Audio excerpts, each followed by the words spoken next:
Hello আমার ভালোবাসার মানুষজন, সবাই কেমন আছো? আমি কিন্তু অনেক ভালো আছি, কারণ আমি চলে গিয়েছিলাম আমার সবচেয়ে কাছের ভালোবাসার মানুষজনদের নিয়ে একটু ঘুরতে, একটু ভালো একটা সময় উপভোগ করতে। সো দিনটি ছিল 25শে বৈশাখ, যা কিনা আমাদের বিশ্বকবি রবীন্দ্রনাথ ঠাকুরের জন্মবার্ষিকী। সেই উপলক্ষে কিন্তু তার শ্বশুরবাড়ি অর্থাৎ দক্ষিণ দিঘিতে আয়োজন করা হয় বিশাল বড় এক মেলার। সেই মেলায় এক্সপ্লোর করতে চলে গিয়েছিলাম আমরা খুলনা থেকে। জাস্ট একটা সিএনজি নিয়ে ফুলবাড়ি গেট মাত্র 15 টাকা খরচ করে চলে গিয়েছিলাম এই রবীন্দ্র কমপ্লেক্সে।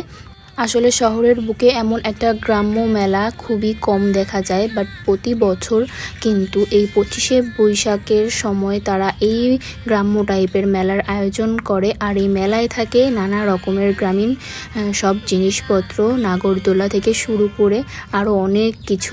আরও ছিল বাচ্চাদের রাইডস, অনেক ধরনের খাবার। অ্যান্ড আমরা ছোটোবেলায় কিন্তু এই জিনিসগুলো অনেক বেশি কিনতাম, জাস্ট পুতুলের ঘর বাড়ি বানানোর জন্য। আসলে বিষয়টা অনেক বেশি এনজয়েবল ছিল ছোটোবেলায়, বাট এখন আস্তে আস্তে বড়ো হওয়ার সাথে সাথে সব কিছুই হারিয়ে যাচ্ছে। আর এই বাঁশিওয়ালা মামাটার বাঁশির সুর যে এত বেশি সুন্দর ছিল যা বলার বাইরে। তাছাড়াও ছিল এখানে হাতের তৈরি অনেক রকম জিনিস। আর এত বেশি গরম ছিল, আমি তো গরম টাইপের কোনো খাবারই নিইনি, জাস্ট পানি অ্যান্ড যে কোনো ধরনের কোল্ড ড্রিঙ্কসের উপরেই ছিলাম। ভেবেছিলাম একটু আম মাখা খাবো, যেহেতু এখন আমের সিজন, বাট তা পসিবল হয়নি কারণ এত বেশি গরম ছিল। আমি রিস্ক নিয়ে আর ওই খাবারগুলো খাইনি। অনেক দিন পর এই টাইপের মেলাগুলোতে অ্যাটেন্ড করে আমার বেশ ভালো লাগছে। আমার ফুল ভিডিও আপনাদের কেমন লেগেছে অবশ্যই কিন্তু কমেন্ট করে জানাবেন। অ্যান্ড এই পটেটো ফ্রাইগুলো কার কার পছন্দ তাও কিন্তু জানাতে ভুলবেন না। আমিও কিন্তু খেয়েছি, বাট ভিডিও ফুটেজ নিতে ভুলে গিয়েছি।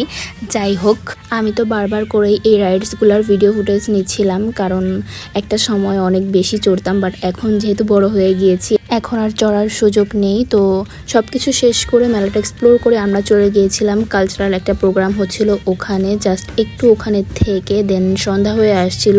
তার ভেতরে পরিচয় হয়ে গিয়েছিল আমার এক আনসার আঙ্কেলের সাথে। তিনি আমাদের সেফলি ওখান থেকে বের হয়ে আসতে সাহায্য করেছে। আজকের মতো এই পর্যন্তই, সবাইকে আল্লাহ হাফেজ।